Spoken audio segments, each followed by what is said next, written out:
Nobody wants to feel awkward on their first day of work. Well, of course, obviously. But who feels awkward on their first day of work? Plenty of people. In my Real Talk HR series on social media, I've been talking about onboarding. And many of the comments I've gotten have all had common threads about how so many people showed up and felt like nobody expected them or other things. So in this short video, we'll talk about things that you as a manager can do to make new employees feel welcome without spending a dime, no matter your role, department, industry, size of your organization, basic things that you can do. And I call this the WEST Playbook, W-E-S-T. Now in this, we'll go through each letter, what they stand for, and you'll walk away with tips on things that you can do, again, without any extra budget. So the first letter is W, which is welcome. And this is because we all have a human need to show up and feel like we matter. And not just like we're the warm body, like, yay, they're here, fill them in, but like you matter. Think about if you're at some sort of party or social function or any kind of public gathering, and if you show up and you feel like you don't know anybody, nobody's talking to you, and that can happen fairly commonly, especially if you're going somewhere you don't know anyone before. But think about at work. When you show up at work, you're assuming that they're waiting for you, that someone will be there to greet you. So if you may be feeling those first day nerves, which are totally common altogether, if you show up and it feels like nobody's expecting you or your things aren't ready, well then that can have detrimental impacts on how you feel about the job overall. Because when you go home and people ask, how was your first day? Your family, your friends, anyone, you may say, it felt like nobody was expecting me. And all of a sudden, they hear that they wouldn't want to work there either. So for organizations, one of the first things you can do to make people feel welcome is twofold. One is to have everything ready to them as much as possible for them. And this includes equipment. So if it's a computer, a laptop, working with IT to have it in advance. If this is an in-person where there's any type of equipment, if you need someone's size, things like that in advance, so you can have things ready for them. Because when you show up and there's visual cues, like your computer's ready, your email's there, it can have psychological effects where you really feel like you actually belong. So having that ready to go, having that paperwork. And sometimes people may need things, like in the US, you have to show your I-9 documentation, which can include a passport, other things. But some people don't necessarily know that or think about that. So making sure that the new employee knows everything that they need to have before they show up on day one. Now, some places may have a robust HR or onboarding department that helps with that. But even if you're a manager, just thinking about some of those basics or working with HR to say, do you have a list of things that they need to know? Is your team reaching out or should I? Having some of that proactive communication are simple things that you can do just to take a couple minutes so that that new hire knows that everything's going to be ready. Now, the other part of welcome is to actually make them feel welcome. So by saying to them, we're so happy to have you here, and show that, again, so that they don't feel like it's just happy to have this warm body here, but it's them in particular. Other things you can do are to have other members of the team reach out. Or if you don't have a large team, they're a team of one. Have other different cross-functional colleagues, meaning people that work in different departments.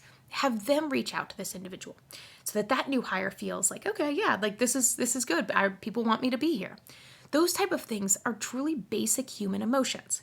So the last thing I'll say in the welcome is to make that employee feel like they really matter in particular, is to make sure that they know exactly why they were hired.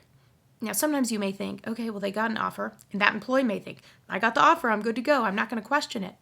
But to explain to that individual, if there's a specific skill set that they have, or the way they answered questions in an interview, things like that can be really helpful to reinforce why they stood out. So that when that employee's starting, ideally, they have everything ready to go for equipment, and you've shown them by emotion how happy you are to have them here, and then also you're telling them exactly what makes them stand out. And so that employee has that real human emotion of feeling like they matter. The next letter is E, for explain. So explain means to explain to that individual a few things. One of the keys that research has shown. This is research that was done by Gallup and Corporate Executive Board, where I worked over 20 years ago, or almost 20 years ago, which talked about some of the key drivers of employee engagement. And that is not how long someone stays at your organization. That's things like that's retention. And that's what things like pay can really drive, how long someone wants to stay. But in that research and other research since, it's shown that the amount of effort that someone wants to put forth, so when they show up to work, do they want to work hard? Do they care about what they're doing? That's impacted by things wholly different than pay. And the number one driver of that is often that direct manager, that employee's manager. So often that's you if you're managing people. But to explain in particular how that employee's success and what they do, how that matters to the overall organizational goal. So what you can do to explain, one of the things is to right away, again, and this is free, is to explain what the organization's goals are. So explain to them how the organization works, what they do, some of the different departments. And again, you may think, I know this, especially if you've worked somewhere for a long time.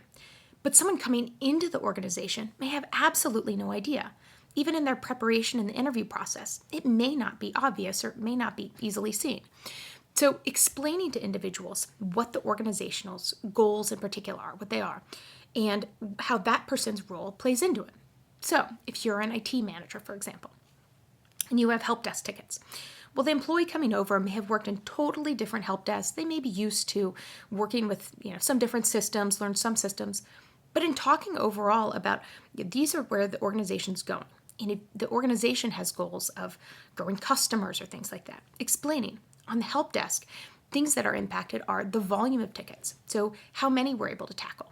But also it's our customer service, because if it's an external facing, meaning customers may talk to this IT department, then those customers and how they feel overall about your organization may be impacted on what their interaction is like when they call in for tech support. Also for employees often that don't have technical backgrounds may have to call in for needs, and a lot of it may seem really evident to that help desk support.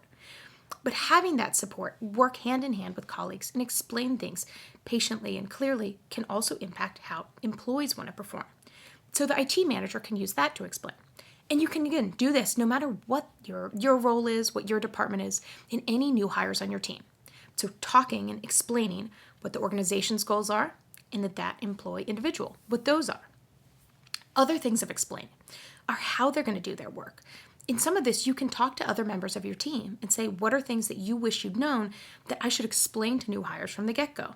And if you give your colleagues enough time, your team members will likely think of things that they wish that they'd known, that they learned over time. So having some of those explanation things can be incredibly helpful for new hires so that they have clarity and an understanding of what success looks like in role, and then how will they be successful? What do they need to know? So the third letter in this WEST playbook is schedule. So this means to have some sort of basic structure, and this can depend. If you're in a medical profession, for example, nursing schedule, you may have things, but having shadowing, for example, or partnering. So as the employee is onboarding, they have really clear structures on where they should be and when. Other type of in-person, like retail, or other things where they're going to be shadowing with people. Have that mapped out. And sometimes as a manager, you might feel really overwhelmed. Super common. But onboarding isn't just your job. It can often be having an employee come along to shadow you in other meetings that you're normally having or with other colleagues. And again, not adding to their workload, but saying just go about your day and explain things for them as well. But by having this, then you can give opportunities for new hires to learn from other colleagues, learn from yourself, and do that without necessarily adding to everyone's workload. Other things you can do, scheduling them time to complete any new hire paperwork so that they're not wondering, oh, do I need to do this at night or some other time? But having a schedule mapped out. And again, some of this may be big blocks of time, or they may be, learning things. They may be going through different books, but varying it up so that employee knows, hey, they have this structure and I'm actually going to be learning. So having this mixture of learning, observing, and eventually doing. Just having that mapped out for a few minutes, taking a few minutes to do that. And again, you may have colleagues on your team that can suggest what a new schedule would look like for a new hire. Saying, hey, as you came aboard, how would you like this to be structured? So again, just taking a couple minutes out of different employees' time can help to create a framework that helps new employees on board so they're able to contribute to the team faster. So that's the scheduling aspect. The last T is together. What I mean by this is by having check-ins. As the manager, you are often going to be that one source of truth, meaning the person that they go to for questions and answers, that they feel like they can get that from. Again, as a manager, you're not expected to be a wizard or encyclopedia. There may be things you don't know. You may be busy, maybe tied up in the middle of things. But by giving that employee proactive check-ins every day, starting, when they start, having some dedicated time one-on-one to talk through, and again, making them feel welcome, explaining things, but checking in regularly, even when it's just checking in. Having other members of the team do so as well. So for remote environments, having colleagues, hey, can you reach out and see if they have anything, or if they'd like to set up a call, or again, shadow you on this, but asking some of those other colleagues, because together time doesn't just have to be you. And whenever a new employee starts, you don't want to have bright, shiny object syndrome, meaning that all the rest of the team feels like, okay, now there's this new hire, they're getting all of the attention. But using that as a reminder to get everyone together. Again, if you're remote, whether that's on Zoom, or if you're in shift environments, having some of those huddles beginning and end of the shift, sometimes having a new employee join can remind you how important it is to have times where your team can get information from each other, just collaborate and connect generally. It can be really important for people's experience, both for that new hire coming aboard, but for the rest of your team to know that, hey, I still matter too. And so having overall team time and also checking in other times with some of your other team members as well. Again, some of that can be really short periods of time. So this framework, this WEST framework, again, nothing I said had money. None of this has to do with swag or things like that, onboarding for new employees. That stuff is great, and if you have budget for it, it can be fantastic. And it can even create helpful tips for recruiting, because as new employees start and they have cool experiences and swag or things like that, then they may be posting that and putting that on their social media. So there's a lot of aspects to investing some money in onboarding that can be helpful and not just be a cost, but have benefits. But everything I'm saying to you as a manager who may not have any extra budget, may not have a whole host of time, all of these things are free and don't take that long. So this is a framework for helpful onboarding. So this is helpful. Feel free to watch this, send this to other managers. Everything we do at Manager Method is designed to provide real practical tips to help you work together. As a manager, to know that you're not alone, you have resources, and also to help those new hires so that that experience is the one that they deserve. Thanks for watching.